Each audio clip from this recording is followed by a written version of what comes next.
சரி வரியா வீலிங் அடிச்சு காட்டுறேன். ஆனால் ரொம்ப இல்லை, லைட்டாக பாப் பண்ணிட்டு இறங்கிடுறேன். ஓகேவா, வாங்க போகலாம்.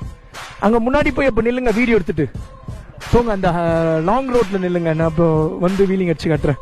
இந்த ஃபோன் எடுத்துக்கோ. நானே பஞ்சர் ஆயிடுச்சான்னு டவுட்டில் இருக்கேன். இந்த அவன் எடுக்கட்டும். என்னம்மா போய் இப்போ டவுட்டு கிளியர் பண்ண போகிறோமா? அந்த லாங் ரோட்டில் நில்லுங்க, முன்னாடி போகணுன்னு நீ பாட்டுங்க வந்துடுறேன்.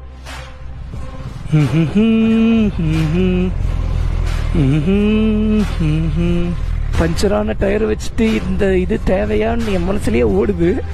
பட் இருந்தாலும் பசங்க கேட்குறாங்க, ஸோ ட்ரை பண்ணி பார்ப்போம். இங்கே நிப்பாட்ட சொன்னா எங்கடா போறீங்க?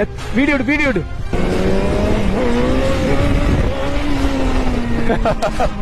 இன்னும் தூக்கிட்டு போயிட்டே இருப்பேங்க. பட் என்ன பிரச்சனைனா நம்ம பசங்க நமக்கு முன்னாடியே தான் இருக்காங்க. அதனால தான் வந்து பண்ண தூக்கிட்டே ஓட்ட முடியல. போங்க நான் வரேன்.